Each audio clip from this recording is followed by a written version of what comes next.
Welcome to the Terrible Podcast with your hosts from SteelersDepot.com, where you can find all your latest and greatest Steelers news. It's Dave Bryan and Alex Kozora, always lit, talking Steelers. And now, here's Dave and Alex.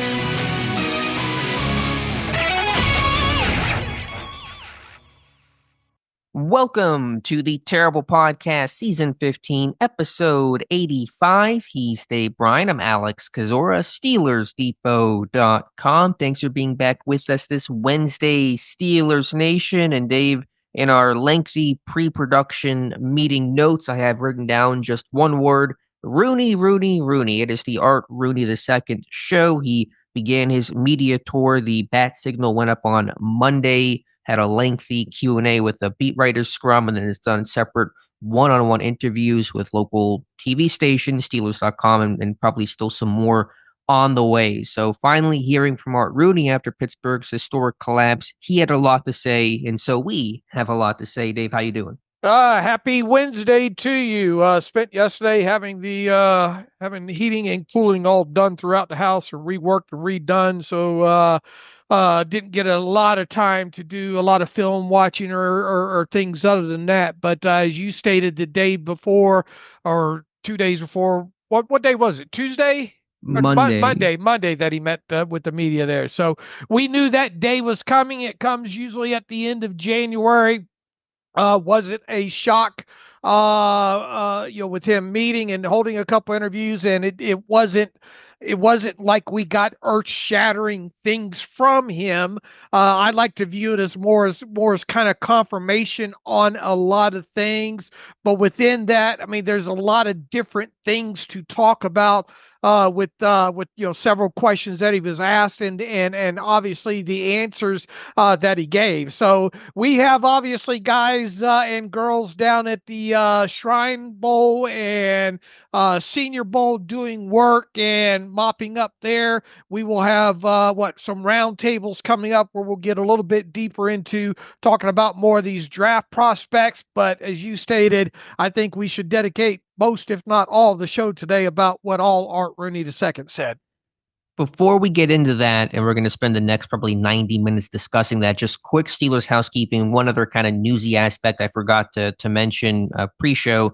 2 Steelers going to the Pro Bowl games this weekend, Dave. Isaac Seumalo, his first Pro Bowl bid. He's an alternate because the Chiefs will not have their guard Trey Smith going to the Pro Bowl because, of course, they are going and getting ready for the Super Bowl. And Russell Wilson also named to the Pro Bowl as an alternate, replacing Josh Allen, who withdrew due to injury. Yes, the Pro Bowl is very watered down, and these things don't mean what they did before, but this is Wilson's 10th Pro Bowl, putting him on a short list of elite names to make 10 Pro Bowls at quarterback, including Tom Brady, Peyton Manning, Brett Favre, Aaron Rodgers, Johnny Unitas, and maybe there was one other name or two, but elite company overall. So certainly didn't feel like a Pro Bowl year for, frankly, either guy, Russ or Seumalo, but that is the reality. It will go down. They will get credited for it, and so we'll see them down in Orlando this weekend. I think if one punter or one kicker decides to sit out now, you're next on the list, aren't you? I'll do good in that punt return, catch the ball game. I've seen it enough. I think I can get the hang of it. What did JJ Watt put out there yesterday? When you get 5 alternates deep, just call it the participation bowl. At least this isn't like Tyler Huntley going to the Pro Bowl. Russ was a little bit better than that. But still, it's should they get credit for it? That's a fair question. I really don't know why alternates get credited for the Pro Bowl. I think you should only get credited for the Pro Bowl if you were on the initial ballot or the initial list. I don't think the alternates should get credit, especially in a situation where, like JJ Watt said, you're often going pretty deep into that alternate pool. Right. I agree. Now, look, there are stipulations when it comes to certain, like the proven performance escalator and things like that, when it comes to the different levels that players can qualify for. If you're not an original selection, it does not qualify you for, the highest level or, the one that revolves around Pro Bowl selection. And look, the Pro Bowl now is, I mean, it's not even a game now. It's got some flag football in it, and we've talked about this over the years as well too.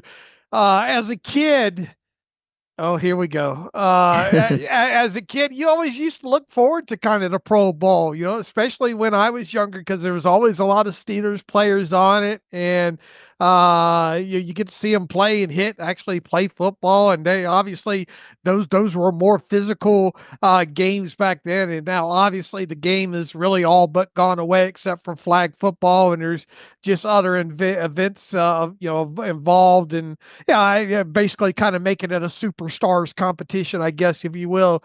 And no, these players should not get credit for it if they're not.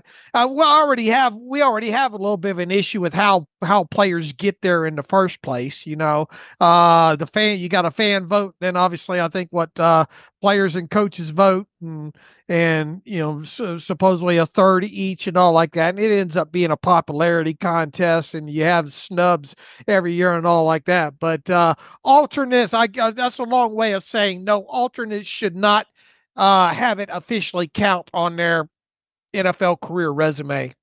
You went all boomer on me. Back in my day, it was more physical when football was football and men were men and all that kind of stuff. Right. Also, Sorry we should about note that Zach Frazier did not even make it at the Pro Bowl as an alternate, despite Creed Humphrey, who was selected. Obviously, again, not going because the Chiefs are Super Bowl bound. It was Connor McGovern of the Bills getting it over Frazier. So a bit of a bummer. Would have been earned for Frazier. But when you're a rookie, it takes some time, kind of get your name out there for offensive linemen, especially. There's some notoriety and reputation, name recognition that often comes into play when it comes to making the Pro Bowl. I suspect he'll make some Pro Bowl trips in the future. I think he will. I hope he will. And you could have made a good argument that he should be in there over Connor. Yeah, for sure. So anyway, that's the housekeeping. Don't want to get too much in the weeds about that because we have a ton of Art Rooney commentary. Again, long media scrum. We've heard most of the interview there, courtesy of 93.7 The Fan. He's also done one-on-one interviews with Bob Pompiani, Rob King of Steelers.com, and I believe he's going to have some sit-downs with some other local Pittsburgh news stations later this week. So probably a bit more to talk about come Friday. So off the top, Dave, just kind of give me your brief overview of all that we've heard from Art Rooney, just your impressions. Maybe not about every particular comment, but just what has been your read and reaction to all of what Rooney has said these last couple of days. Well, yeah, I mean, we're going to go down kind of these individuals, right? But once again, it's. Did you like what he had to say? Did it give you any comfort, any optimism, anything that you turned up your nose at, though? Just kind of what's your vibe check, Art Rooney, for me. I mean, I've become so numb to these kind of things because I don't, unless anything comes out of his mouth that's really unexpected. I don't really have a huge reaction to it. I mean, the whole coaching staff thing he was asked about, and I mean, we kind of knew what that answer was going to be, right? That he doesn't think that the size of a coaching. It was fun to kind of hear him go back and forth with being presented with numbers and what counts, and him saying, "Well, that's not correct." That's about as terse as you hear him in these things and all. I mean, to sit here and say, I mean, I don't know. I don't know that I went in there expecting to hear anything other than I heard, to be disappointed or excited along those lines. Does that make sense? Sure, it does. I mean, there wasn't any revelation that made you, if you were standing up, sit down and be taken aback by. Maybe I say this every year. It's always hard to think back year over year to past commentaries and media tours. It did feel like he was more transparent and honest this year. Not that that should make you feel any better about the state of the franchise or the 5-game losing streak and how things have ended, the playoff drought, yada yada. But he admitted we're just not there as contenders right now, and that's a pretty honest thing for the owner to say. He talked about you're facing 3 great teams at 11-day slate, 2 teams in the Super Bowl, and the Eagles and Chiefs, and get dusted by both those guys or both those teams. So, admitted Pittsburgh was just simply not in that game, but just the overall tone was a bit more upfront than I expected from Rooney. Well, yeah, in the past he's talked about, well, excited how the way they ended seasons and all and promised that way. And then this year he says, I don't see how you can say we're any closer to the way we played in those final 5 games. And he's right, for sure.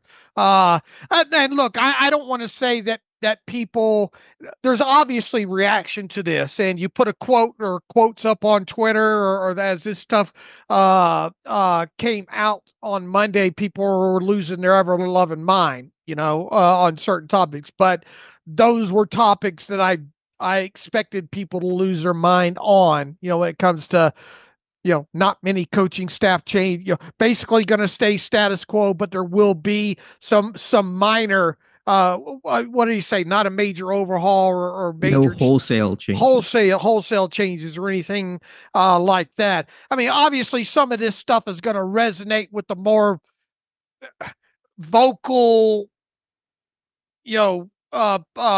people, ones in the fan base that don't like what he had to say, even though they probably knew what he was going to say. Mm-hmm. And there certainly were still the hallmarks of what Rooney says every year. We got to stop the run. We got to run the ball. We got to be more physical. Old school comments for an old school owner, for an old school franchise. Dave, let's get into the particulars of what Rooney had to say. And off the top, two things we knew he would get asked about: quarterback outlook, quarterback situation, what's going to happen this offseason between Russ and Fields, and Mike Tomlin. Why is he still the head coach? Why do you still believe in Mike Tomlin? On the first part, at quarterback, Rooney said his, quote, preference is to bring back at least one of Justin Fields or Russell Wilson. Called it, quote, unlikely that both would return, knowing that if one signs, the other probably will look elsewhere for a starting opportunity or the chance to compete somewhere. He didn't really give a great hint of which he preferred between Fields and Wilson, but he did seem a little intrigued by Justin Fields, so maybe tipping the scales in Fields' favor slightly, but that is the overall takeaway at quarterback. Preference and hope is to bring back one of Fields or Russ. Now, obviously, you can only answer, specific questions if you're asked about specific players, and it did seem like he was asked more about Fields than he was Russell Wilson, right? And he spoke, and he has more of the quotes around Fields and the development that he had, and definitely thinks both guys are starting caliber quarterbacks in the league. Yeah, they could probably. He did not rule out the possibility of signing back both of them, but I think we've all come to the understanding, and he made a great point. Both these guys probably don't want to be in the room as each other's backup this coming season, and that makes a lot of sense. And obviously, the price tag on both of them is going to be greater than what it was from a base salary perspective, or at least what the Steelers had to pay from a cash perspective. It did. Reading in between the lines, which is obviously dangerous to do, it did feel more slanted toward him hoping that they get Justin Fields re-signed as the one of the two. Yeah, that was my initial impression, but I don't want to rule out Russ. And as you said, and I noted this in our Monday live stream, it's interesting in the Mike Tomlin end-of-year press conference and the bulk of the Rooney interviews, not a lot of question, just simply not a lot of discussion of Russell Wilson, despite him finishing out the season as Pittsburgh starter. Now, is that just more of the media focusing on Fields and less on Russ? And as you said, Rooney can only answer the questions he's asked. I don't know, but it's really been a lot of focus on Fields and less so on Russ to exit the season. Correct. And let's read off a couple of quotes here. He was asked about the development of Justin Fields. He says, obviously, we had a winning record. He handled the situation, I think, as a young quarterback who wants to come in and learn and grow. And I think he did grow. And I think he does have that mindset that he wants to get better. So I think that that makes you feel like you want to potentially work with him again in the future. He's a lawyer, right? He likes to use those kind of qualifying words. He's smart, potentially work. He's not locking himself in there, but had some praise there. And also, I thought very interesting, saying that he would like to have two quarterbacks. What was the exact quote about the that can run the same system? What did you read into that quote? Yeah, I don't know if we have the exact quote captured, but it was basically him saying that there was a challenge between having Russ and Fields and stylistically two different quarterbacks where Russ' strengths were one thing, Fields were different, and trying to juggle both presented a challenge. And so Rooney would ideally like to have two quarterbacks, the starter and number two, be similar in terms of their playing style to make it easier to manage. Yeah, what'd you make of that?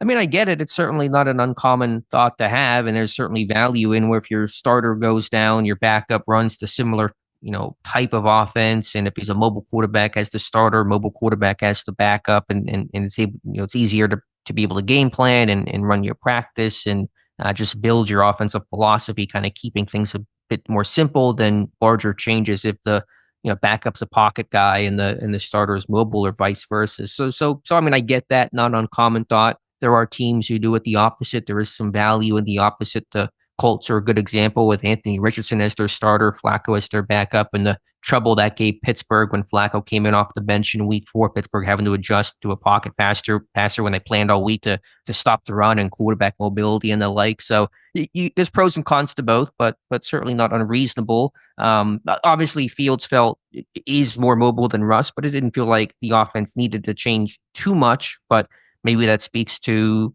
some hidden issues behind the scenes where Arthur Smith was, having some difficulty trying to adjust to both guys, especially with all the quarterback flip-flopping there was from Russ getting hurt in camp and then right before the season and then inserting him into the lineup mid-season. A lot of juggling going on at quarterback this year.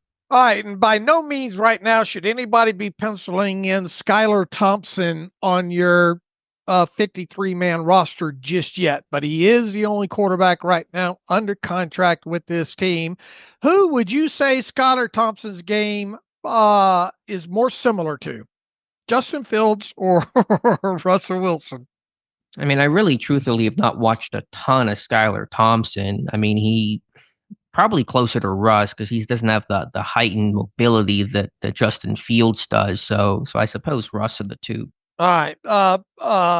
He has a little bit of tape of him outside the pocket, but what I'm getting at here is, it's hard to draw a conclusion off of that, right? Yeah, I don't think Skylar Thompson really is going to factor into the equation too much. He's going to be a number 3.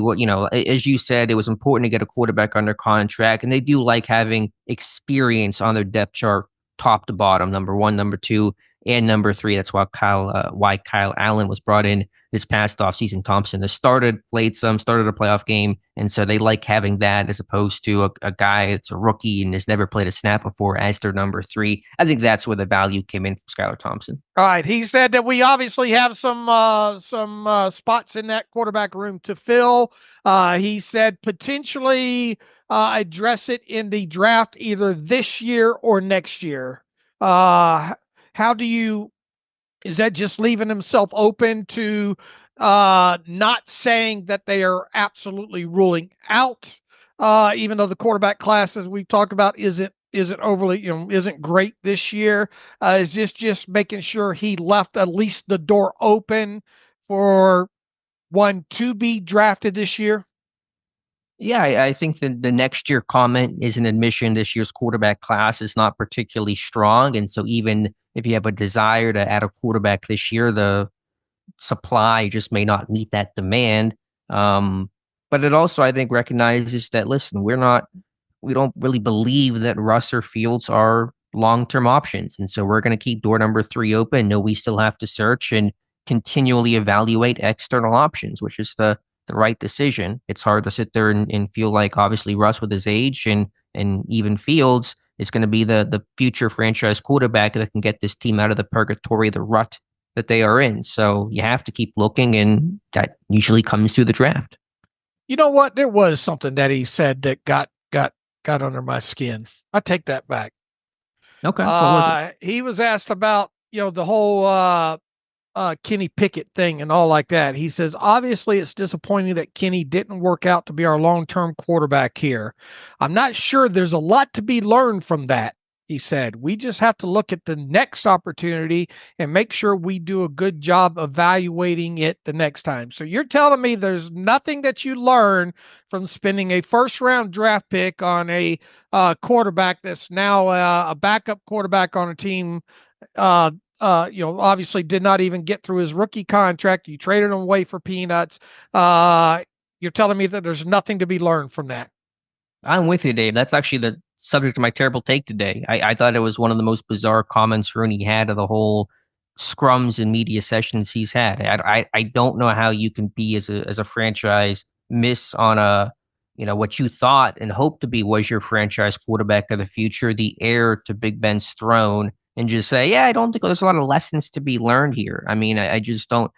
Anytime you as a franchise miss on a first round pick in general, especially a quarterback one so important to the health of your franchise, you need to do an autopsy. You have to look back and say, what did we get wrong? What did we misevaluate? Maybe that's evaluation, scouting, maybe it's development. Whenever you drafted him, it's usually a combination of both.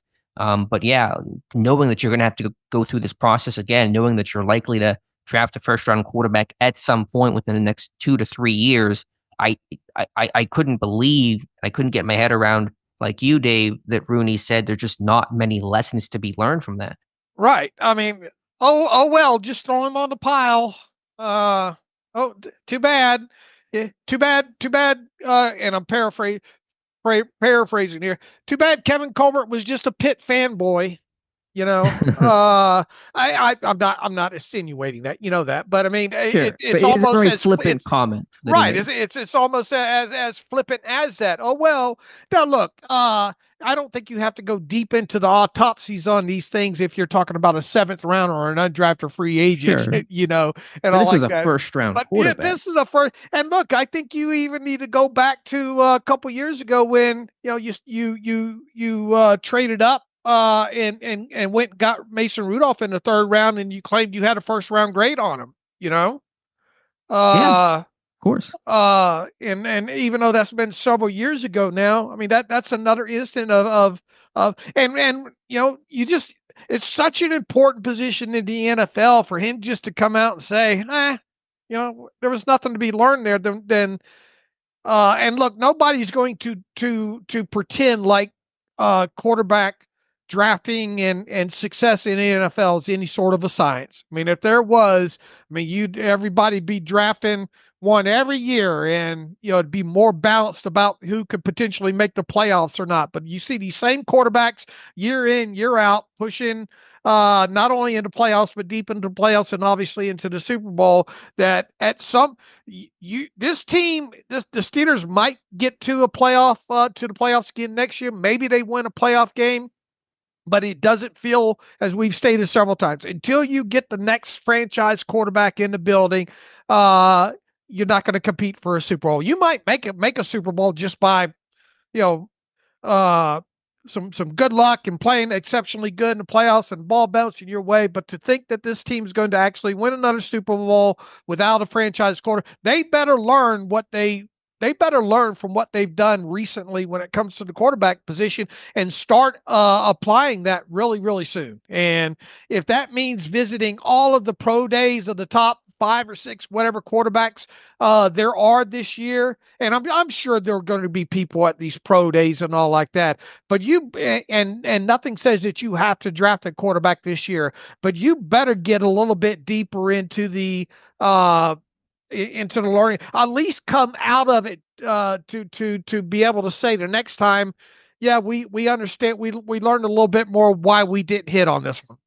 Those who don't learn from history are doomed to repeat it. There And you the go. concern with Rooney is to sit there and say that there wasn't a lot to learn, not a lot of lesson, just to wave the pick away is concerning. Now, it is worth pointing out when they do draft that next quarterback, it's going to be really a whole new set of eyes. New GM, new assistant GM. The scouting staff has largely been turned over. There are a couple of Colbert holdovers in Mark Bruner, Dan Colbert, etc., but by and large, it is a brand new scouting staff. Of course, you'll have a new coaching staff where if you assume Arthur Smith is going to be the OC and new quarterbacks coach, we'll do some later evaluations on these prospects later in the draft process. So it's not like Art Rooney's grinding the tape and writing scouting reports, but did not like that comment from Art Rooney. I'm 100% with you, Dave. I'm not a fan of owners being meddling. I think what Jerry Jones does on even on a week-to-week basis of the season is just I don't have, maybe that's why he's problems finding head coaches, and that's why he turns them over through. I think I like that Rooney doesn't talk until the end of the season. I do like that as a fan, a portion of it. I don't need a quote I don't need him being look, you hire a GM for a reason. You hire a head coach for a reason. Let them do their job. And then after the fact, talk about it for sure. And go over it there. But and I'm not saying that every owner needs to be up on X's and O's and all like that. But man, I sure would like to think that Art Rooney II could be able to diagram a cover 3 or a cover 2, or at least pick it out on tape, or a Tampa 2, or this style. You know what I'm saying? I mean, he's been around the NFL. I mean, this is his life. I mean, he should know football more, and he should be part of getting into the nuts and bolts, and at least having people explain to him why a quarterback like Kenny Pickett, drafted in the first round, did not work out. Yeah, I just hope there's more internal evaluation from Mike Tomlin and the like that understands why they missed, all the components to that, and can take some of those lessons that Rooney does not seem to think apply. He did say that you have to be able to read defenses, but that's pretty vague, right? I mean, don't you want all your quarterbacks to be able to read a defense? Yeah, I don't have all those comments and quotes in front of me. I mean, I don't. We'll save another episode for relitigating why Kenny Pickett didn't work. My thought, just overall, and there's a lot of factors. Matt Canada was a terrible OC. My view is that he didn't have the elite physical tools, and Pittsburgh thought he was a really accurate quarterback, and his accuracy was just average. And so there was no defining trait in his game, and that's the big picture reason why he didn't work. Okay, yeah, I'm not one to perform an autopsy on that right now, but I mean, yeah.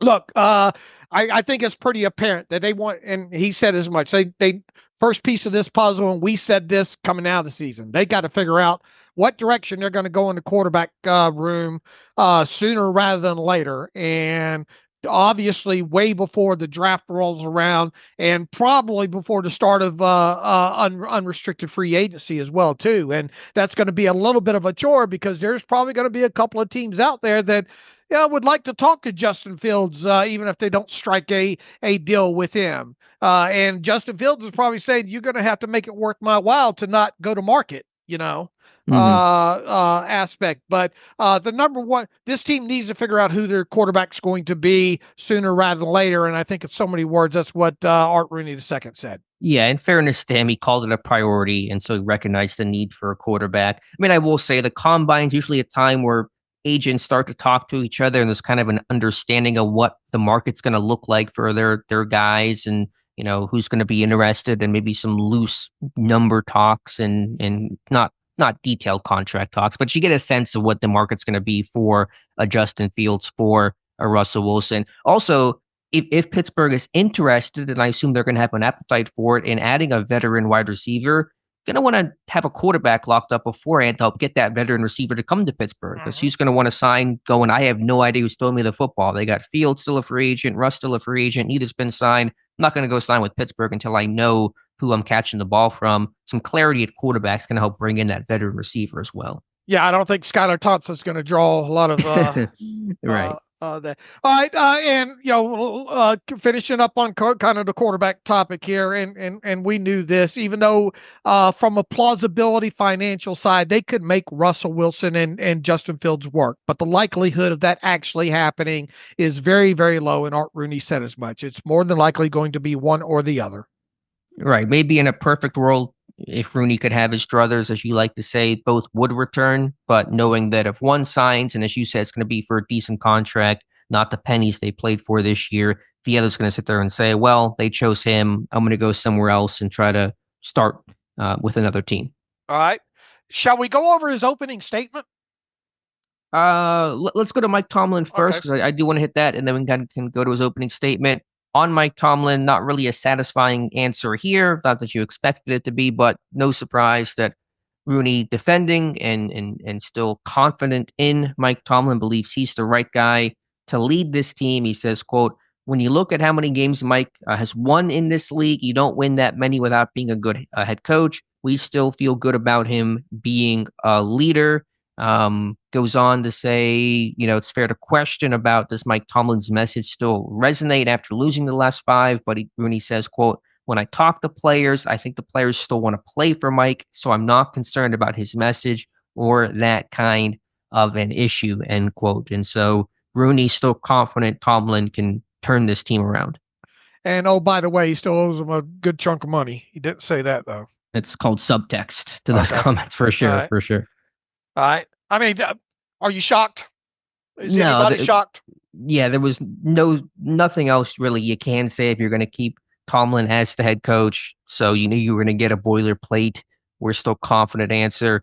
Maybe the most interesting Tomlin related thing, and it wasn't all that interesting or new, but Rooney did confirm, which Adam Schefter reported earlier this month, the Chicago Bears did call, I assume Rooney himself. I don't think you're back channeling head coach trade discussions, but the Bears did call Pittsburgh to ask and inquire about the availability of Mike Tomlin. Rooney confirmed it was a short conversation, went nowhere, and quote, we weren't interested. And so that those talks did not go very far. That was in a one-on-one with Bob Pompiani. Rooney confirming that report from Adam Schefter. All right, so we at least we know something along those. People inquired, teams inquired. Let me ask you this, Dave: should the Steelers have listened more? Should it have been at least a longer conversation? You always should listen. You always should be open to listening. You can always say no. You should always be opening to listening to any idea, offer, anything along those lines. I think that's good. I think that's good business practice.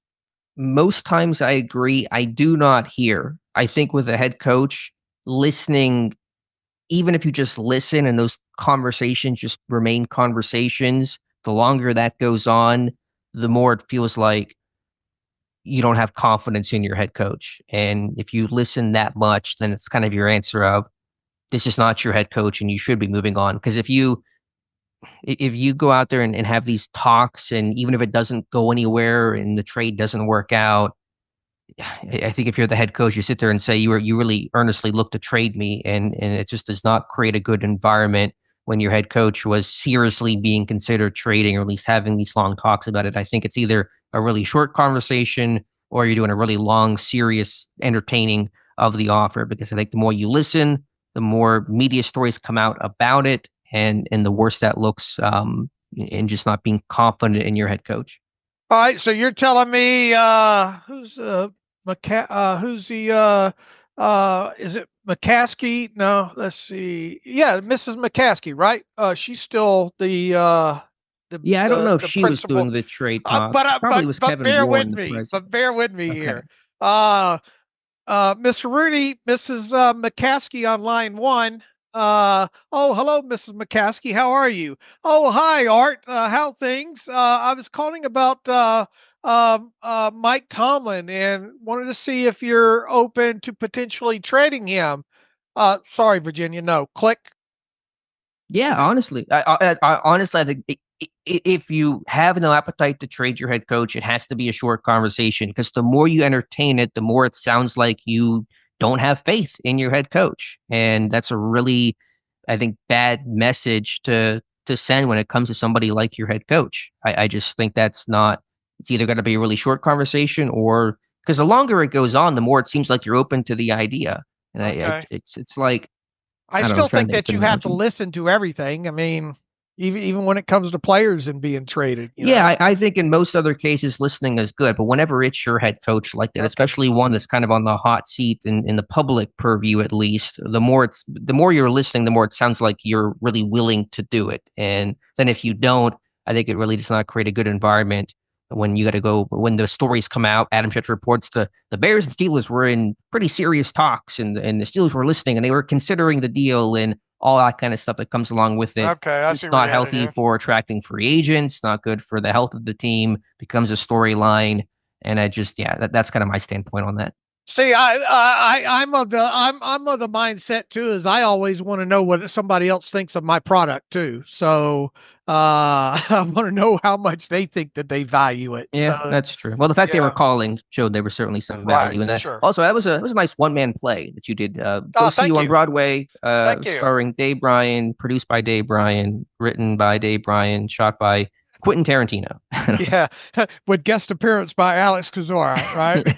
Yes, I'm in the playbill somewhere. All right, Dave. I need to work on my apologies to Virginia McCaskey. Yeah, I voice a little did not. lower, Yeah, a little more I baritone. did not do enough. I'm about as old as she is, but that's about it.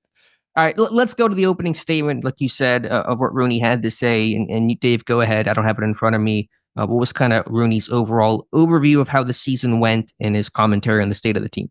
Bless her heart, she's 102 years old. Did you know Yeah, I don't that? think she was making the phone call. I'm going to take a wild guess. Probably Kevin Ward. Probably one of those rotary. Right, right. All right. Don't get yourself in trouble here, Dave. Okay. What hole you sending me down here? Opening statement from Art Oh, Rooney. okay. Your Sorry. impression. Sorry. I'm easily entertained. Yeah. I can tell. Art Rooney II's opening statement. I'm probably not going to be up for any kind of Oscar or anything like that, am I?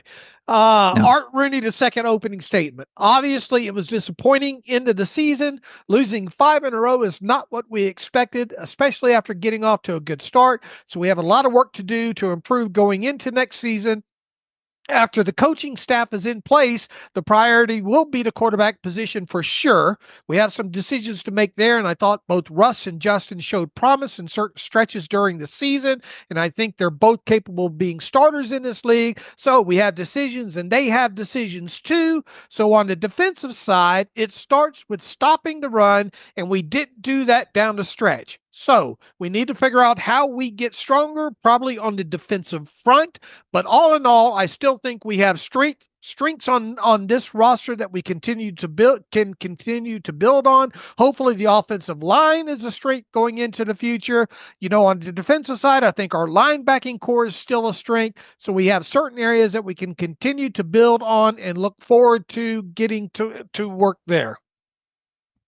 Yeah, I think the big takeaway from that, and kind of coupled with some other comments Rooney made elsewhere, was the need to stop the run. And I think, as you pointed out, and in some of the comments that Rooney's made, he likes the linebacker group, calls that a strength. And so what's left in terms of stopping the run is defensive line. And we've talked about this quite a bit, Dave, that D-line is a big need for this team. It's kind of flying under the radar throughout the season and after the season, a lot of discussion about quarterback and wide receiver, et cetera. But D-line was kind of that hidden pressing need for this team they had to address. And I think there's a really good chance they're going to add some juice and youth and talent up front within the top 2-3 rounds. And as we stated, it wouldn't be overly shocking to maybe see him address it in free agency as well, too. It will be interesting, even though the room, you need help in that room, and you've got a veteran in there, and Larry Ogunjobi.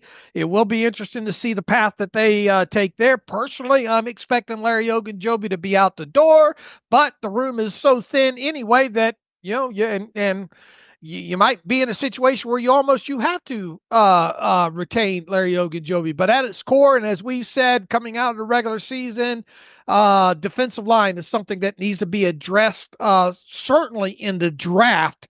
And you probably could make a good argument that maybe you need to address it twice in the draft.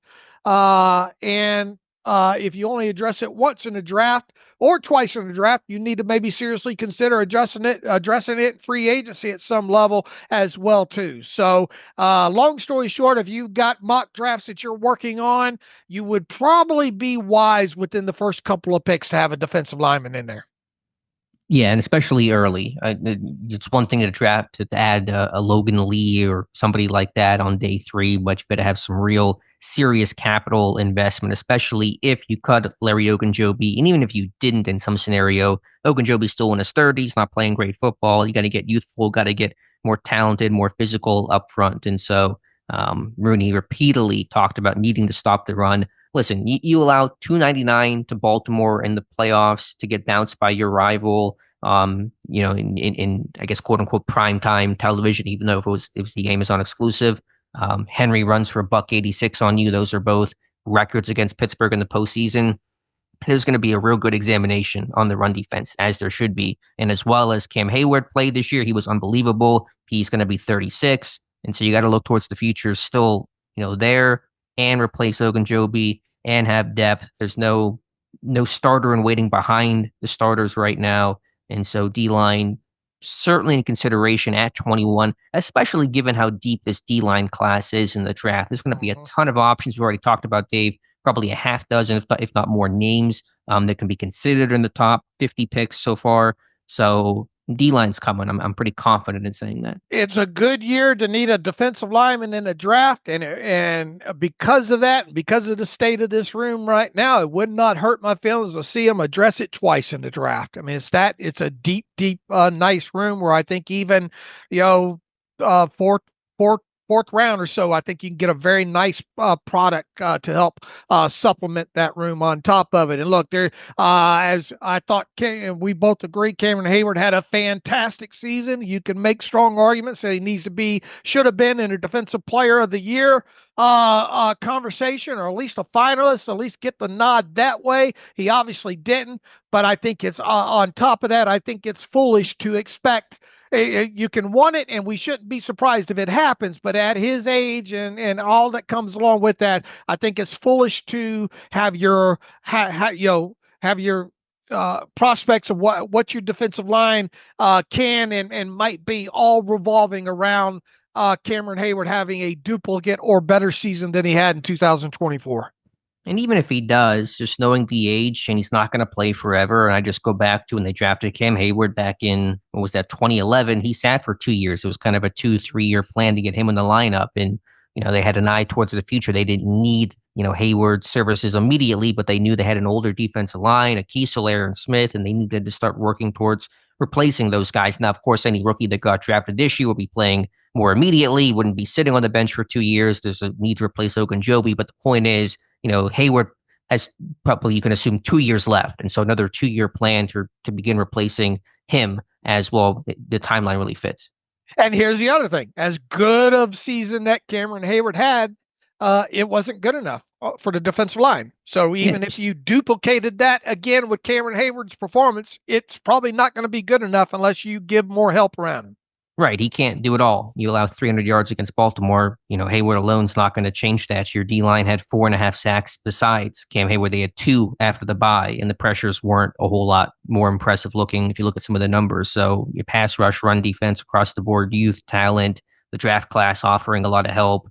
All signs point towards, unless they make a big splash in free agency that would dull the need to add high in the draft, they're going to really invest in the D-line as they should, as they need to. I would address in it, and I would watch closely what happens with Javon Hargrave and see if I can get him to come back on a cheap to help add some depth to that room. I know you're not as big a fan of that. I think we've already had that conversation. I don't want to spend a lot of this show going into that, but personally, or someone comparable to that to help add to the room here. Art Rooney II said, "I'm not a defensive coach, so I can't go into great detail on our defensive schemes."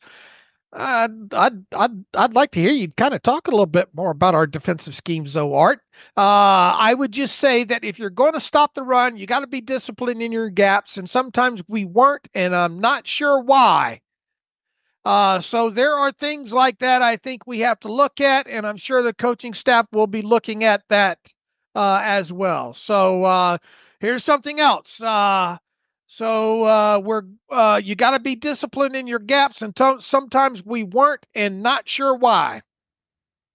Yeah, I mean, it's true. They weren't. I go back to that first game against Baltimore where they didn't run for 300 yards, but they still ran pretty well overall, and Pittsburgh was a mess. There was no gap integrity. A lot of guys trying to do too much and backdoor gaps and out of position, and it really created a lot of problems, and it certainly wasn't a whole lot better the second time. I think the second time Pittsburgh just wasn't physical enough. It might have been a little bit less about gap integrity, but either way you slice it. Not just those games too. The Eagles game, the way that they can control the ball and were more physical at the line of scrimmage, and even the Bengals game, it just was a recurring issue down the stretch where, Pittsburgh really was not as tough, as physical as they needed to be up front. Listen, whether you're talking 2025 or 1975, Pittsburgh's defense has had one priority: stop the run. That's how their whole defense gets built off of. Stop the run, earn the right to rush the passer, get teams in third and long. That's when you can really pin your ears back and let your pass rush go to work and create turnovers and chaos off of that. And so if you can't stop the run, nothing else matters. Pittsburgh has to get back to stopping the run. I didn't mean to laugh in there. I just had an image that I conjured up in my head of that meme of that guy in the hot dog suit of that Netflix skit where he goes, and we're all trying to figure out what does he say, or who's responsible for this. You know what clip I'm talking about? Yeah, there? yeah. We're all trying to find the guy who did this. Yeah, we're all trying to find a guy who knows who. Tell me, who's the one that knows why these guys weren't in their gaps and being disciplined? Yeah, are you saying it's a Tomlin, Carl Dunbar? What are you? Somebody's got to know, and Rudy don't know, right? Yeah, that should maybe a good question to ask why they weren't in their gaps. But yeah, the call is certainly coming from inside the house. Right, right, exactly. He says, I mean, I'm reading this quote verbatim here. You got to be disciplined in your gaps, and sometimes we weren't, and not sure why. Figure out the why. Does that suggest the coaches weren't sure why? I don't know. As you said, the call is coming from inside the house. Doobie doo. All right. What about the coaching staff size? Yeah, let's talk that here, and a couple big things, some more concrete things. Rooney said, don't expect wholesale changes, but expect some coaching changes. Been saying that for 2.5 weeks, and nothing's happened yet. Sounds like something is going to occur. We'll just have to wait and see.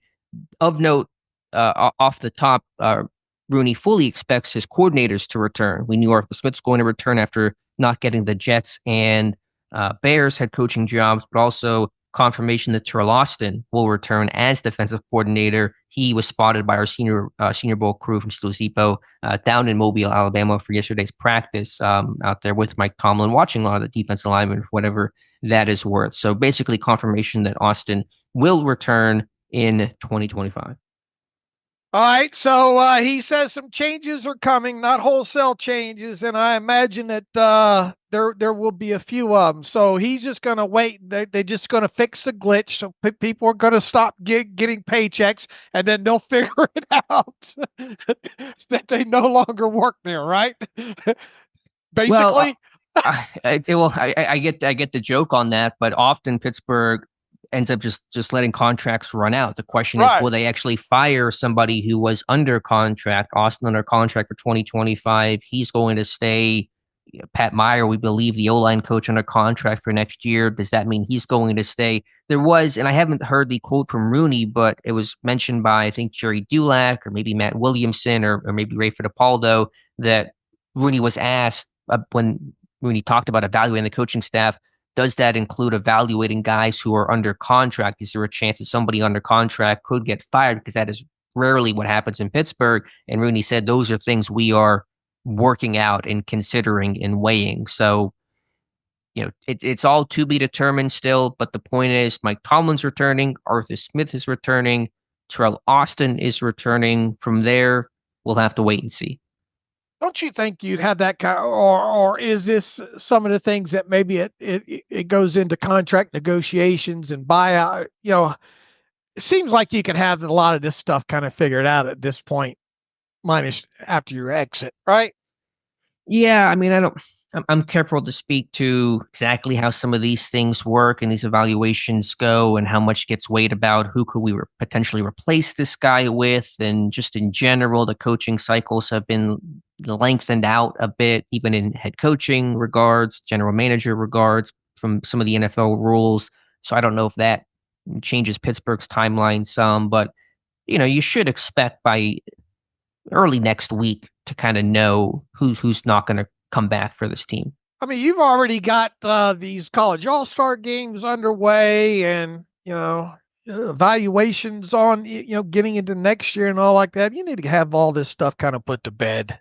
Sure. Yeah, I think by early next week at the latest, you got to start at least understanding who is not returning, much less who's going to replace him. But it sounds like at best, one or two positional coaches, maybe some low-level assistants. It's not going to really change much, if anything, about the outlook of this team.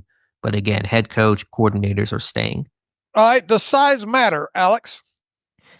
Oh boy, that's a loaded question. Yeah, so that was a big point of contention from Art Rooney was asked about. It was interesting. I think the context and the question was, are you evaluating basically everything that you can do to improve analytics, expanding coaching staff? There was kind of a list of things offered in the question to Rooney about what could change, what could be improved. And Rooney said, we're open to anything except for maybe the coaching staff size, which then led to a question of you have the smallest coaching staff in football. Why are you not considering expanding? Rooney pushed back on that and said, I don't believe that's true. He said they have 27 coaches on staff and believe that was a competitive number and not an outlier. So Dave, we've been doing for 3 years now a study on coaching staff size where Pittsburgh ranked. We had them last in 2024 going into the season. We can have a discussion, I'm sure we will here in a moment, about some of the particulars and what counts as a coach and who counts and who does and all that kind of stuff. But Rooney pushing back and basically saying that there's no appetite to expand the coaching staff. How do you feel his numbers stack up with the number that he gave? I mean, you follow this closer than anybody. I mean, you follow this. I mean, you're constantly checking this stuff and who's shuffled here in the scouting department and all like that. How do you feel his numbers match up to actual? Yeah, I've been tracking this for 3 years, just as a known aside, and didn't now it's relevant, hyper relevant today. In our study that we do, we only count the coaches who appear on the team website, and I'm talking like on-field coaches, so not analytics staffers. I also don't count the strength and conditioning coaches. They certainly play a really important role, but when I went back and years ago, just decided not to count them. So I'm going to guess to get to 27, Rooney is counting the strength and conditioning staff, which was overhauled for 2024. There are 4 individuals listed in that, so that gets you to 23. And then I'm going to assume he's counting some, because Pittsburgh has a habit of not listing some coaches as well in their team. So that we know Ryan Shazier was consistently around the team this year, saw him at training camp. He was always in the meeting rooms in Hard Knocks and in practice. I think doing a lot of work with the running backs. I think with Eddie Faulkner kind of as assistant there. We know Vince Williams had some informal role with the team this year. We saw him at training camp, a little bit of practice throughout the season as well. Maybe he was less frequently there because he's coaching linebackers for Pine Richland High School. So that gets you to 25. I'm not sure where the other 2 are at, but I'm guessing that's kind of where the disconnect is Rooney is counting some people who are not listed. Remember, Jared Alexander one year was not listed as a coach for this team until he was in his second season. But my response to that would be if I counted the strength and conditioning coaches, I would do the same, of course, for every other team. And I can't count the guys that you don't actually list because I can't then apply that to the other 31 teams and try to figure out who their unlisted coaches are. And I imagine other teams probably have some unlisted coaches as well. So it would all come out in the wash and would still leave Pittsburgh last in the NFL in coaching size. And I'm sure this made a lot of people happy yesterday. You putting out on Twitter that in your coaching size study that you've conducted the last 3 years, you haven't found a correlation between the number of coaches and team success. Right. We've talked about that a little bit before, too. There was no strong correlation that I could find between the two. So I'm not saying the coaching staff has to be expanded. I'm not saying that inherently it's a good thing. But I still have the belief that Pittsburgh has among the smallest coaching staffs in football. All right. But quality does matter.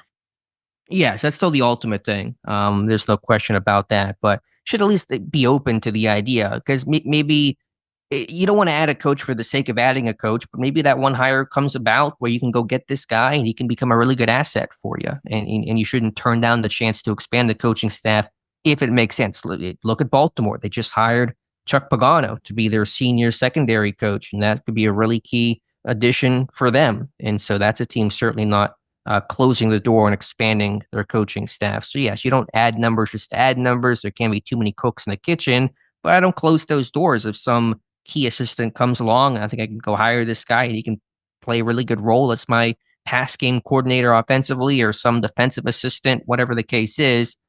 Pittsburgh should be open to that. I think Mike Tomlin has the latitude, I guess you'd use word to to add if he sees fit. Do you think this is more of a Mike Tomlin thing? If Mike Tomlin went to Art Rooney and said, I need 7 more coaches, do you think Art Rooney would be on board with that? I'm not sure. When Tomlin hired Brian Flores, as Tomlin told it on the Pivot podcast, he says he went to Art Rooney's office and said, Art, I want to hire Brian. He's looking for a job. He can provide one. And Rooney just said, great. And that was the conversation. So Tomlin has certainly control and dictates the coaching staff. Does he have carte blanche to go add a bunch of people? I mean, Art Rooney still signs his paychecks, so I'm not quite sure about that. But I would just say that short answer, Mike Tomlin has a lot of latitude for how his coaching staff looks. Yes. Yeah, okay, that's what I'm getting at. If Mike Tomlin was fired tomorrow and ended up in a different organization, do you think he'd have a similar size coaching staff? Well, I don't know. Those are hypotheticals and team Okay. philosophies and that kind of stuff. I'm what I'm getting at is I think a lot of this stems from Mike Tomlin.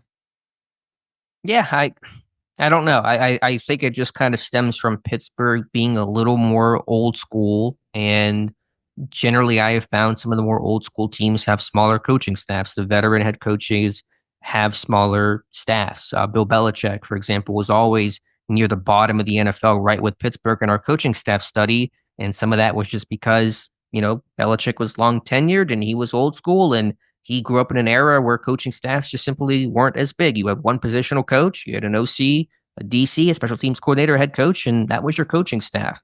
You didn't have, 3 different assistants and all that kind of stuff. Maybe you had one quality control kind of guy for special projects. So that was kind of my other takeaway from the study was that across the league, NFL coaching staffs are getting larger, but some of the more veteran head coaches, some of the more defensive-minded head coaches had smaller coaching staffs than the offensive-minded gurus who tend to collect a bunch of assistants. All right, let's move on to what Art Rooney had to say about the wide receiver room. He says, I think the wide receiver room is an area we've got to look at improving. And, look, George is a very talented player who has room to grow, and we'd like to see him grow. And, hopefully he realizes the potential that he has, but there's definitely room for growth there. And then later he was asked about, has there been any contract negotiations about an extension so far with George Pickens? And he said basically no to that. Is there anything to read into this when it comes to the wide receiver room, A, and B, George Pickens? The one thing I can sit there and say pretty confidently about George Pickens for how this offseason will go, and there isn't a lot I can say with a high degree of confidence, but he's not getting an extension. I don't think Pittsburgh, or at least Art Rooney, who's going to, again, sign those checks, has any appetite to give Pickens this mega, let's just be super conservative and say $25 million per year plus type of deal. It does not sound like the team believes that Pickens has shown the maturity to give them the faith to offer that kind of deal. Now, will he get traded? Will he play it out? How does Pickens react to all that? I have zero idea. But this comment to me was pretty clear that Pickens is not getting the extension he'll likely be seeking this summer. And does any of that shock you if that ends up happening? If he doesn't get an extension? Right. No, it wouldn't shock me. I wasn't fully sure how Pittsburgh was going to handle it. Before those Rooney comments, I was still a little unclear about what Pittsburgh's stance was, given how often Mike Tomlin defends George Pickens. But I think this answered that question pretty clearly. Right. And I was more towards thinking, hey, he ain't going to get no extension, prior to this. And this does kind of secure it for me too. We're going to be we warned people before the start of last year. There's going to be a lot of George Pickens talk during the offseason, and here we are. And you can't help but ask the hypothetical question: what if this team does not trade George Pickens this offseason, and they do not give George Pickens a contract extension, and they ask George Pickens to play for a little more than $3 million because he's gotten the raise because of the proven performance escalator, so at least he'll have a little bit more money in his pocket. But how is this all going to translate to his attitude for the rest of the summer and on into the offseason, and how much of the distraction are you setting this up to potentially be? So the question becomes, what does happen with George Pickens? If we're Right. both confident in an extension is not happening, that leaves you in one of two camps. Either he plays out the final year of his rookie deal and becomes a pending free agent in 2026 with a possibility of franchise tag, or you trade him, as every other malcontent receiver in recent Steelers history has had that fate of AB to Chase Claypool, Deontay Johnson, Martavis Bryant, etc. So which is your sense right now, Dave? I'll tell you this, you better make sure you don't have none of those calls going to voicemail. Okay. Yeah, I'm entertaining every last one of them. Yeah, this is a situation where I certainly would be listening.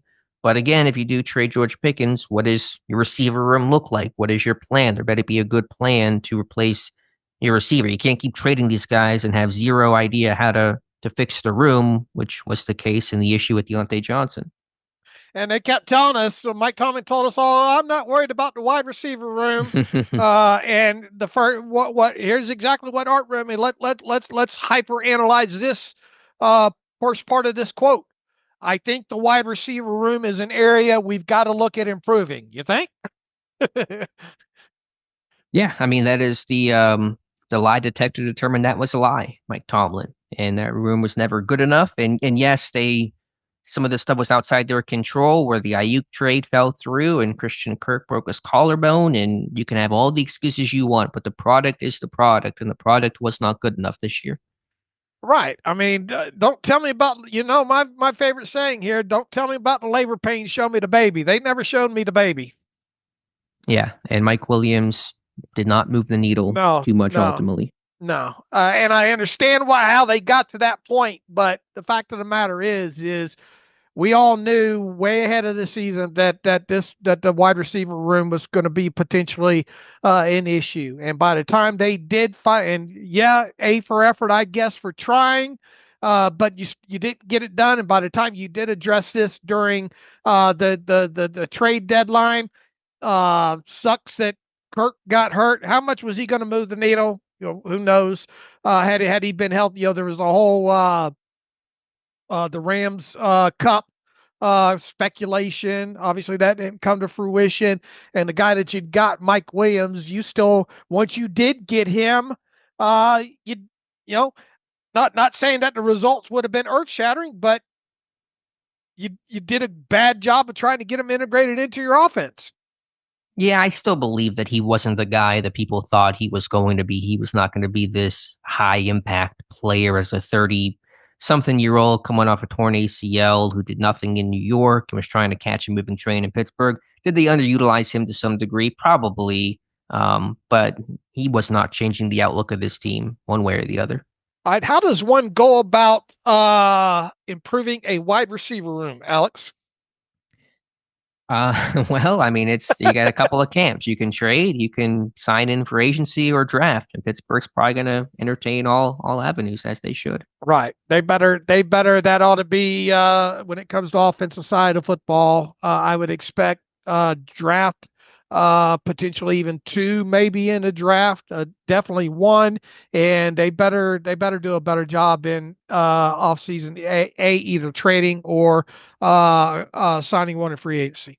I think a good chance they do 1-1 and one in free agency and one in the draft. It's a really good draft. It's a really good free agency class of veteran receivers, and some more may become available if guys get cut, including Christian Kirk, Devontae Adams, and the draft is always strong at receiver given how prolific college passing offenses are. So that's kind of my initial read, but yeah, certainly you should see some new receivers, and it can't obviously be Van Jefferson and Scotty Miller and Quez Watkins in these 1-year low-level deals. They got to be some impact players. If it's the first thing is if it's a veteran benefit contract, that's a huge red flag. Take those contracts off the door so people won't sign them. Mm-hmm. All right. How How about Art Rooney on running the football still being a way to win? Well, I mean, look, it's interesting that we have two teams in the Super Bowl with such different styles. So I think it shows you can win with more than one approach. And I think the bottom line is you got to try and win with the talent you have in the building. And they have sort of two different kinds of talent in their buildings. And so it'll be an interesting game. He says, we've got to build on the strengths that we can put together in our room. And I still think that running the ball is a route to success, particularly when you're playing in the north and outside, things like that. Yeah, I mean, that goes back to the old school nature of Art Rooney. In almost every single season, he says we got to run the ball better. And that message has really been unchanged this year, maybe a little less emphasis on it this year, which I actually thought there'd be more considering how poorly they ran the ball, especially down the stretch. But the question is who will be in that backfield? And Rooney seemed to, I don't want to say close the door. I think he literally said we'll keep the door open on Najee, but his commentary, which is consistent with just how this whole thing has gone, was suggesting Najee Harris is not returning in 2025. Yeah, let's read the people that exact quote that maybe do not have it here. Something about there's a job offer. There's a hole in that room. He says the Steelers are still in the process of laying out their offseason plan. That includes we will evaluate whether we think we can bring him back. He's going to have choices too. So long story short, and this in a shock, I think everybody listening to this and us talking here have said for a while it's kind of hard to imagine Najee Harris being back. What was the exact comment though about we'll have a hole in this room or we have a job?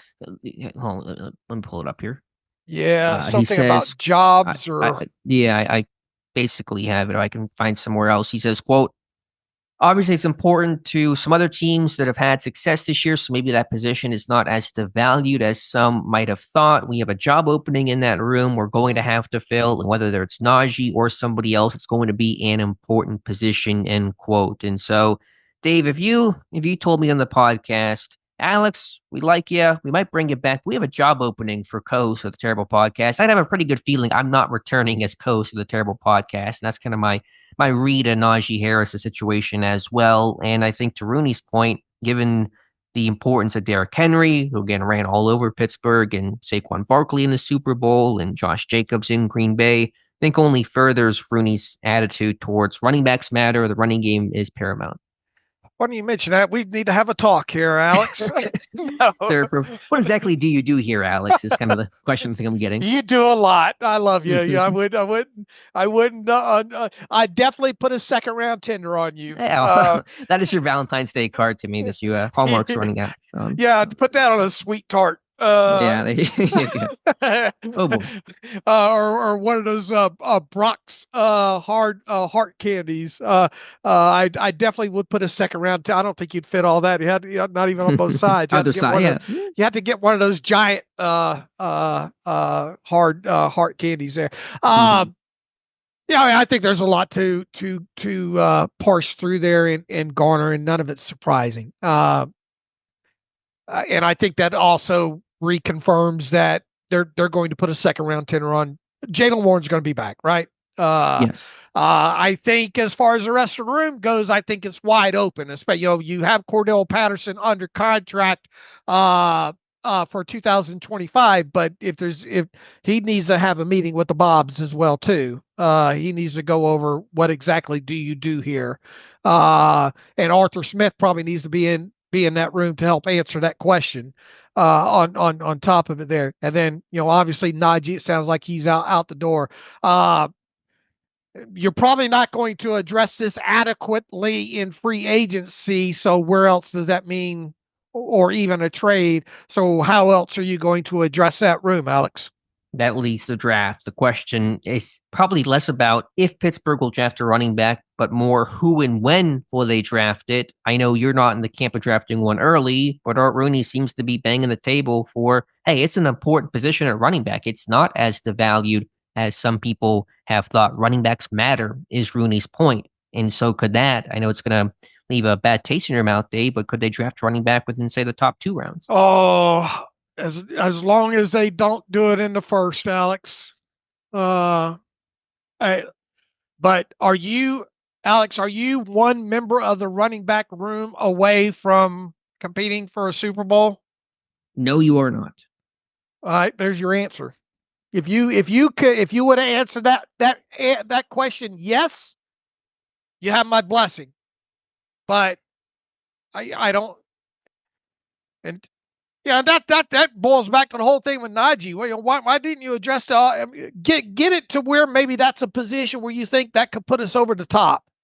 You know, Mm-hmm. But this is a team that drafted Najee in 21, and they weren't a running back away from contention. Now they were still kind of in the all-in. We can win with Ben, even though it probably was a foolish thought at that point. But Rooney.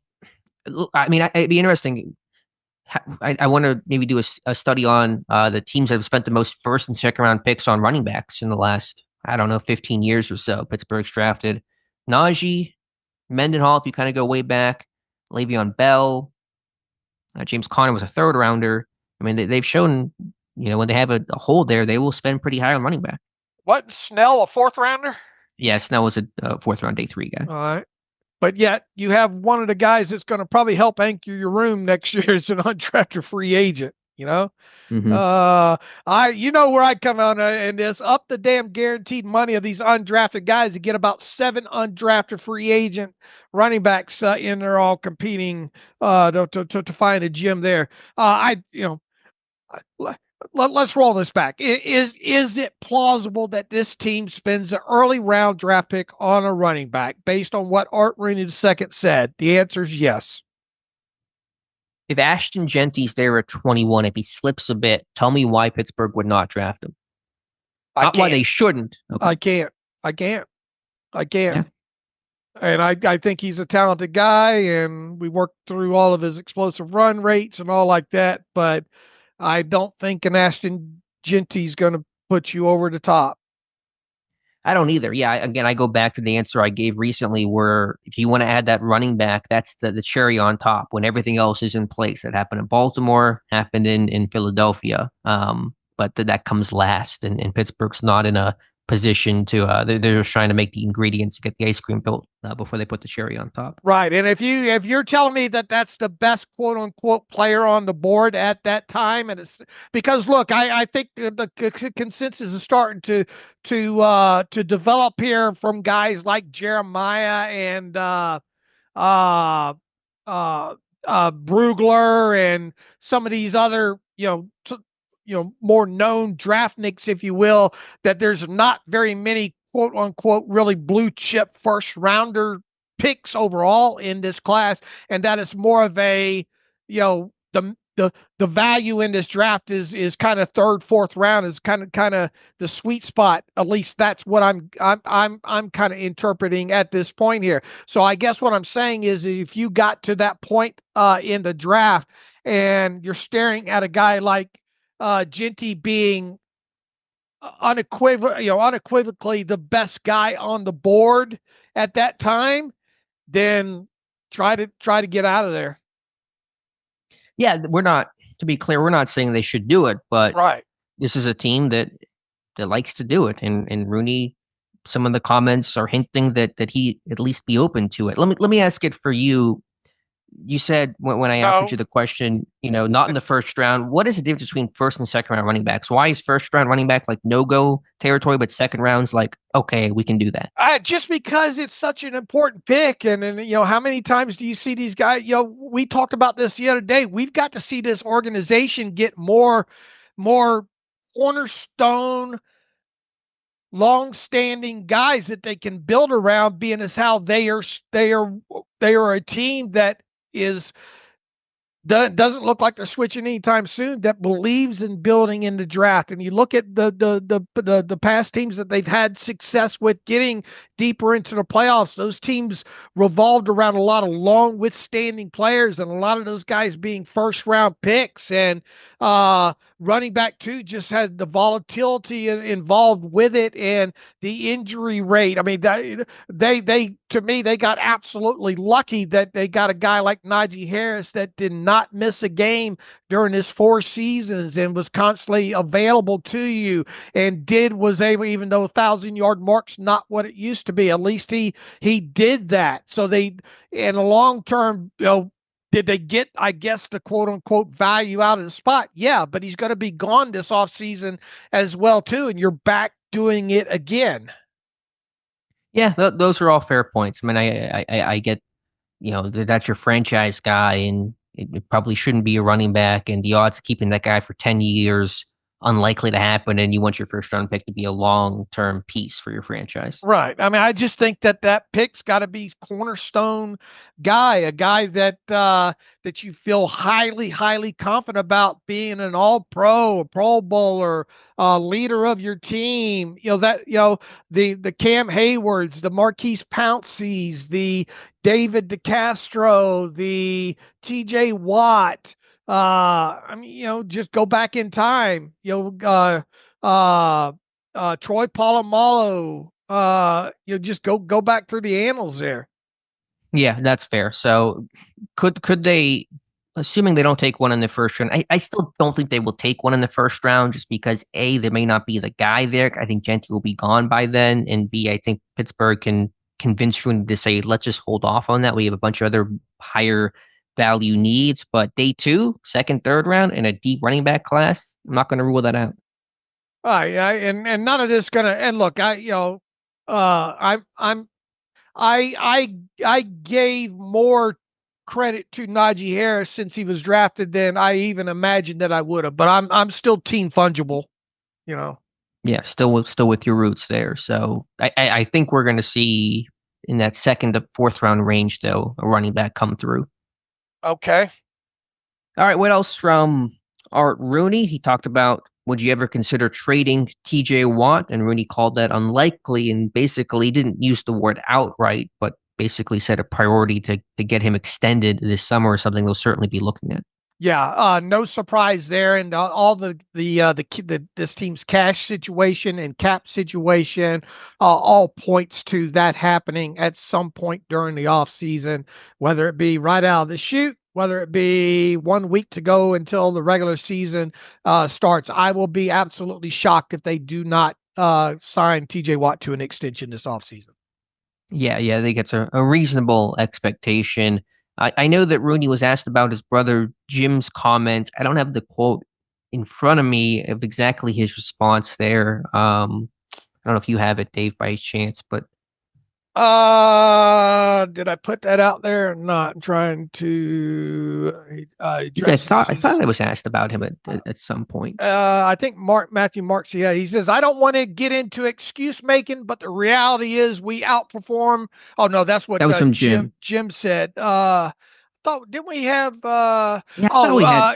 He says, speaking to reporters on Monday, Art Rooney II naturally had to address those comments, and he did so with one simple line, saying, "Jim speaks for himself, and I'm happy that he's doing good selling his book." Ooh, that's a little passive aggressive. Shots fired! Shots fired!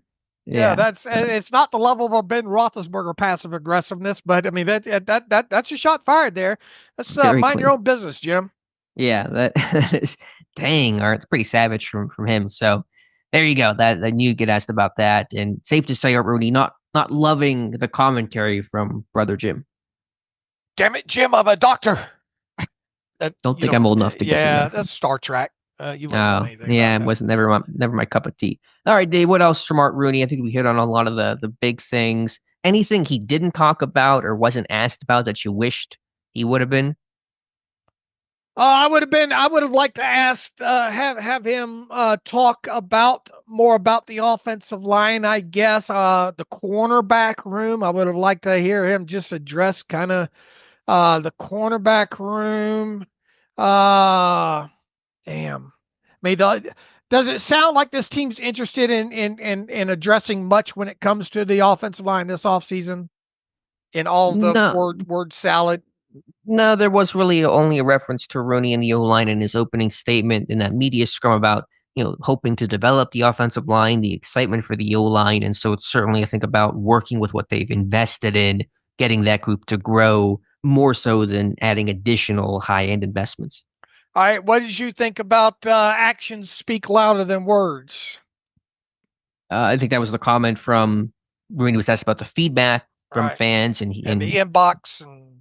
Right. Rooney said his inbox is full and he certainly heard the critiques and criticisms from the fans. But as you said, his response to that was he shares those frustrations. He knows that actions speak louder than words. And one of those things where all that matters, the only thing that's going to placate the fan base, as it should, certainly fair, is this team turning it around and winning. And nothing's going to matter. Everything else is lip service until the results are different. All right. I look forward to having Arthur Smith for a second year and having him have more of an opportunity to kind of really put his system in place. So there's work to be done. And for the most part, I think we have the right people in the right jobs to do it.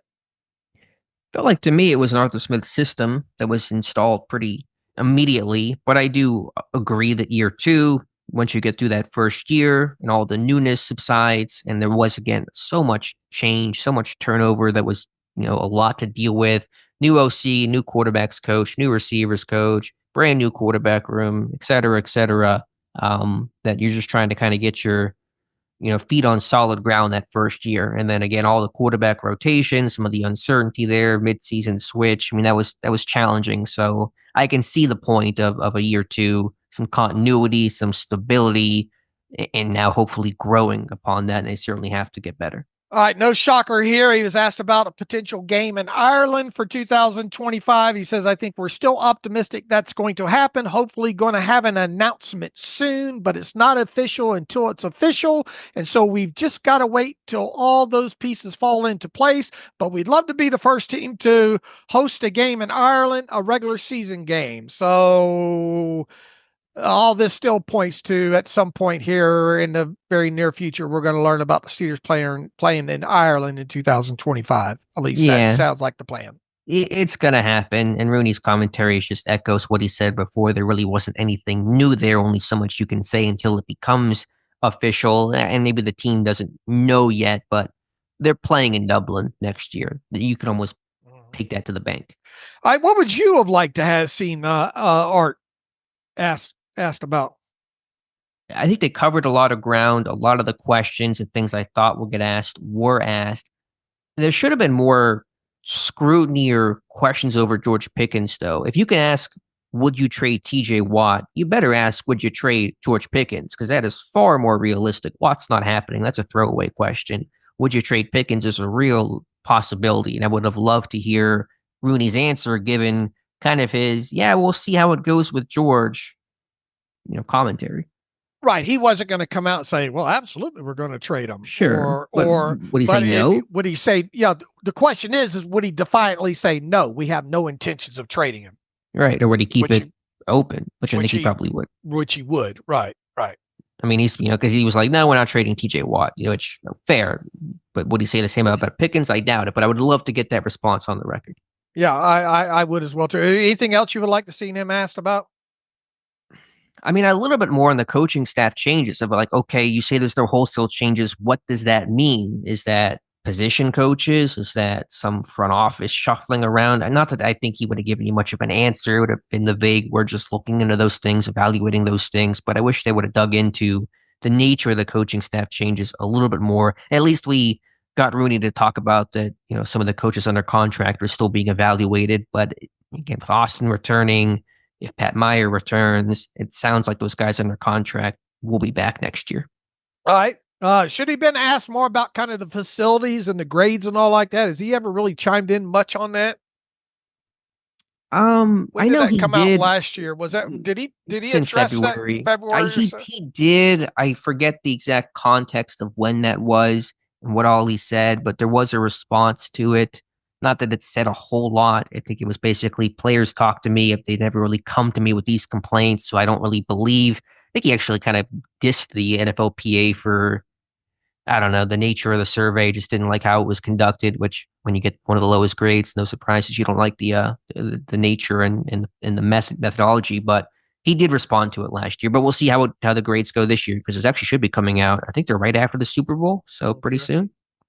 I would have just, I guess one other thing is I would just, what is Art Rooney's thoughts on on the important, give us your true thoughts on the importance of franchise quarterbacks on NFL teams and correlation to winning Super Bowls, just something along those lines, or just who is your friend? Do you view Justin Fields, Russell Wilson as franchise quarterbacks, or are you still searching for your franchise quarterback? Right. Would you term either Justin Fields or, I mean, obviously he does it, right? You would think, but in other words, are you saying that this, the likelihood, which we know the answer to this, the likelihood of this team having to go through 2025 without, even if you go draft somebody, how long is it going to be? Are you really expecting that kid to come in and do what Ben Roethlisberger did, regardless of where you draft a kid, and be that guy in year one, No, you would not. Although they didn't expect it with Ben in year one, so you never know how a season goes. Right. All right. Did we miss anything there? I'm pretty sure we hit on basically every note. Again, he should be doing Rooney Wills a couple more interviews, I think, with maybe WTAE and maybe PXI later this week, maybe even today. I don't know the exact timeline, but I know that one of the stations said they would talk with Rooney later on. That came on Monday. So may have a little bit more from him if there is some new ground covered for the Friday show, but I believe that basically hits on every talking point that he gave. All right. Mike Tomlin, this might come as a shock to you, but he's very visible down in Mobile, Alex, at the Senior Bowl. It's not hard to pick Mike Tomlin out. I know that's going to be a shock to you there. It's probably going to be not a shock that he's meddling around the defensive lineman group quite a bit. Yeah, Tomlin's really almost a quasi-assistant coach on the field for the Senior Bowl. That's a annual thing. He loves being right on the grass and really makes him an easy guy to spot. Our guys, Ross McCorkle and Jonathan Heitritter, have spotted him. And I think Jonathan even said today he was around the defensive line group. Now they're going to evaluate everything, obviously, but no surprise to see him around the D-line group, given its strength, its talent, and Pittsburgh's need. All right. You looked at Ohio State quarterback real quick. We'll talk. Do we want to table this until Friday, or do you want to give some thoughts on that? No, let's save it for Friday's show so we can have a deeper discussion. But yeah, I've watched a couple of the mid-round, considered day 2 quarterbacks, and of the 3 that I've looked at, Jackson Dart from Ole Miss, Alabama's Jalen Milroe, and Ohio State's Will Howard. I like Howard the most easily of that group, and so some impressive tape there. He was going to go to the Senior Bowl. I think he ended up withdrawing because he just came off the national title game. But we'll talk about Howard on Friday. What do you think about Jalen Milroe's hand size? Yeah, not too big. 8 3/4. 9 is kind of the minimum threshold. So not going to be beholden to one number, but not a positive for Milroe. All right. Let's make this a shorter show. Well, we got a few emails in here, Alex, but why don't we make Friday kind of a day to address a little bit more, a few more emails, make it more of an email driven show at the end. And we wanted to knock out a lot of what Art Rooney II had to say today. And I think we've got about an hour and 20 on that so far, hour and 10. So why don't we wrap this show up on a Wednesday? Plus we're short staffed right now with everybody out of town. So got to get busy there. All right. Sounds good. We'll come back on Friday. All right. In the meantime, you can follow me on Twitter /X at Steelers Depot. Follow Alex at Alex_Kozora. Follow the show at Terrible Podcast. Email the show, theterriblepodcast@gmail.com. Obviously, if you like or dislike anything that we had to say about covering the Art Rooney, or you want to chime in on things Art Rooney said, disliked, liked, whatever, feel free to do that. theterriblepodcast@gmail.com. As well, got a lot of content, obviously, hitting the site, interviews from the All-Star games and daily practice notes and everything that goes along with that. So we've got a lot of content to keep people busy reading throughout the weekend here. Also, if you don't know it already, we have an iOS app up in the Apple Store.